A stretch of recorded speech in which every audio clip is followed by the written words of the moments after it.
malapit na ang aking kasabarol. Naka-ready na ang dahon. Nilinisan na with star margarine. So, dito ilalatag yung aking hinahalo, nilulutong kasabarol. So, dito ako nag-ano sa likod bahay. Kasi hindi po yan pwede sa kalan. Kahoy talaga.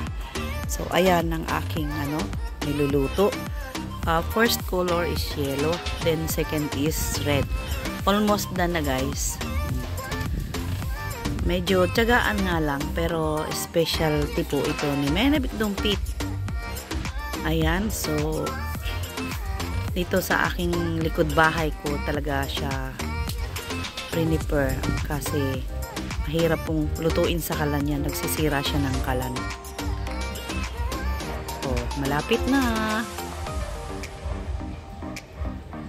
Ready tayo sa ating mga lutuan kasi mahilig tayong magluto ng mga kakanin. Lalagay na natin siya sa table. Tapos then next, red na. So, ayan guys, done na. Bali, ilalatag na lang namin siya, no? Ayan, see you later. So, ayan. Ayan guys, nakalatag na. So, ibabawan natin siya ng red mamaya. Ayan, ang aking special tea, ang kasabarol. Oh, ayan oh. Paano may nabitumpit. Ayan.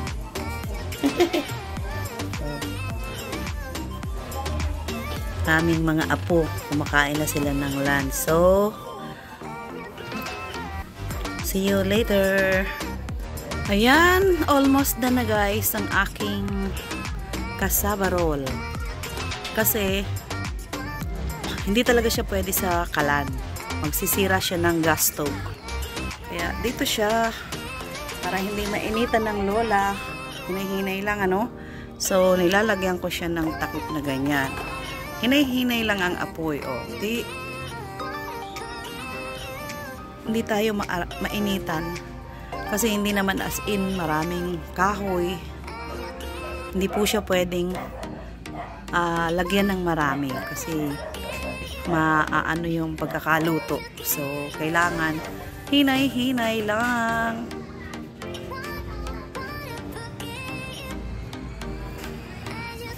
Hindi rin siya pwede sa kalandiuling kaya dyan lang siya. So, alam nyo guys, napakahirap talaga siyang haluin. O yan o, dikit na dikit. So, pag tinulak mo siya, maano pa yan, malambot pa yan guys. So, ano na siya, luto na. Pero, inin ko muna ng konti. Para masarap yung nagtututong-tutong. So, ayan. See you later. So, ayan guys, ready na. Ipapatong natin sa kulay yellow. So, ayan guys, tapos na. Bali, lalagyan ko na lang siya ng toppings naman Tapos, i-slice ko na at with rolls. So, ang aking specialty na kasabarol. Pakiabot yung mani. Mani. So, ayan, ready na. I-roll na natin ang specialty ni Menabik Dumpit na paborito ng mga apo.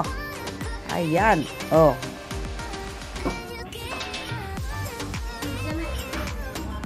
So, ayan guys, ang sample natin ng kasabarol. Ayan. First roll.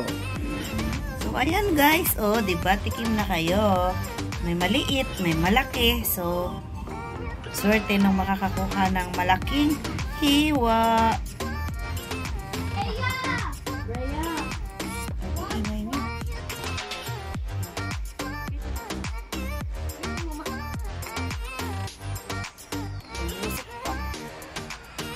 Parang kayo dyan.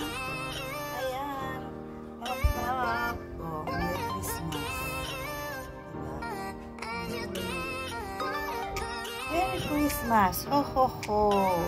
Ayan, marami pa tayong i-roll, guys. Ayan, oh. Dami pa. Sa mga order po, ang small na bilao ay 500. Yan. Yummy. Dito tayo sa hiniwa natin. Ayan o.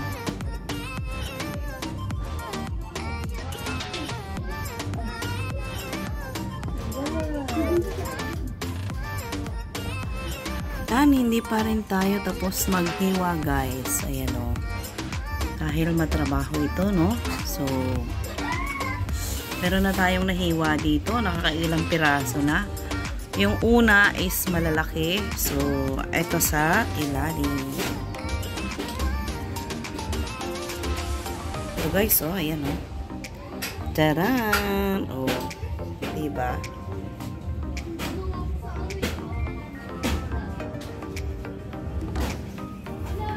Ang specialty. Ang specialty ni Menabik Dumpit. Yummy, yummy. Ito po ay hindi ipagpapalit ng aking mga kiddos sa ibang food. Ipantay mo ito sa spaghetti.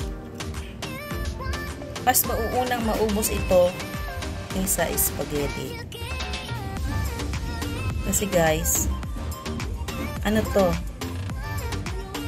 Matagal iluto at sulit ang iyong ganyang kalaki. Ayan yung bilao ko, no? Small, ayan, no?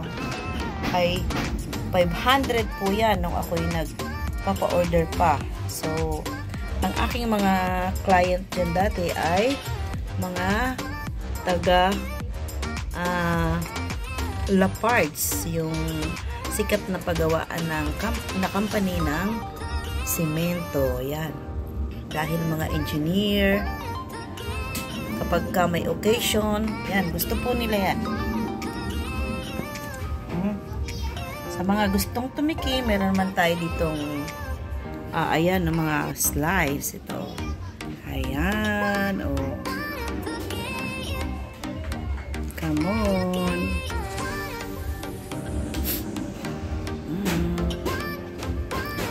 So, dahil wala na akong gloves, guys, ang gamit ko sa pag-roll ay plastic pa rin. So, ito, andito yung aking kamay habang niro-roll ko siya kasi naubusan tayo ng gloves, ano? Ayan. Niro-roll ko yung ganyan hanggang sa sampulan natin, ano?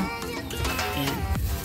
Dahil malaki ang plastic, niro-roll ko siya as in ganyan. Ayan. Oh. Meron na po siyang margarine. So, depende na lang sa inyo kung ano yung gusto nyong ilagay. Toppings, ano? Tapos, depende rin kung malaki ang gusto nyong roll. Ayan, oh. Ganyan. Tapos, ikakat mo yan 1 by 1. So, diba, roll na siya. Ayan. Tapos, ikakat mo siya. Marami pa guys. So, ayan na guys, naka-isang bilao na tayo. Ayan o. Napakasarap yan guys.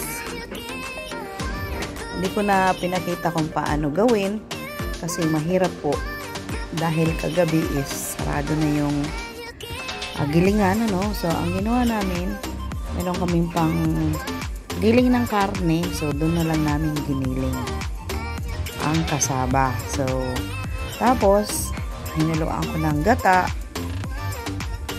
at syempre sugar.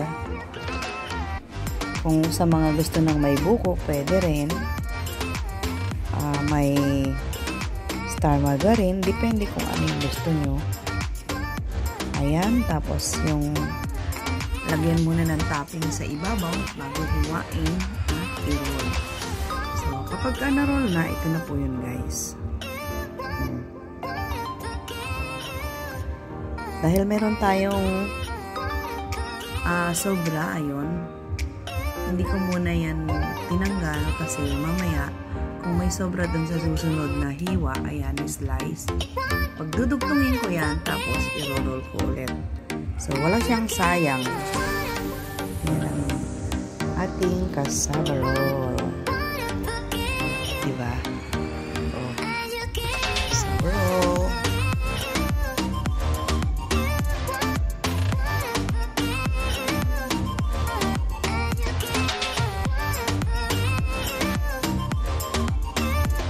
medyo masarap haluin guys. Ang sarap haluin talaga. Sasakit ang inyong braso. Dahil hindi po ito gawain ng tamad. Ayan. Ang aking mga apo ay wala na sila. Nagsapahimik na. Parang nagsilayas ata. Sabi ko matulog pero hindi sila. Ano yung malalaki kasi ang iingay. Natutulog yung maliit na apo. So, parang nagsilayas lang sila. Ayan.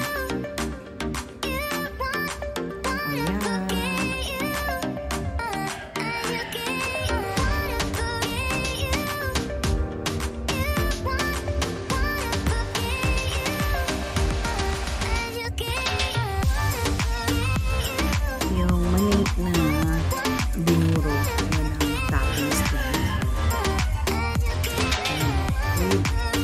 I-flat mo sa dahon na parang sapin-sapin. Ayan. Yellow first.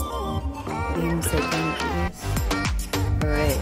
So, kaya para siyang pianono. Tinapay na pianono. Sinong nakaka-relate? Yan guys. Ayan. So, maraming salamat. Sarap kaya.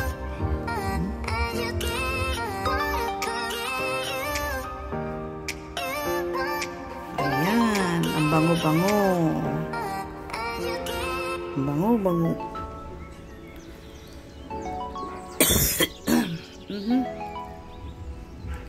Nasa mid tayo ng mani.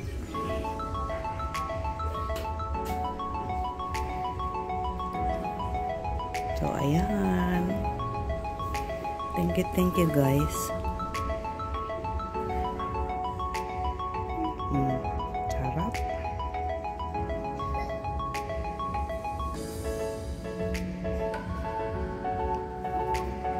Yum, yum, yum. Oh, meron pa tayong dahil konti lang ang niluto ko, ayan. Medyo mahal ang ingredients, so maraming salamat guys. Thank you for watching. And Merry Christmas sa lahat ng mga friend and family whitey ko dyan. Merry Christmas po. Happy New Year. So, pag nakauwi ako next year uli ito gagawin ulit. Walang sumunod sa apak na may nabigdumpit para gumawa nito. Kasi guys, mahirap talaga. So, bye-bye! Maraming salamat. Merry Christmas!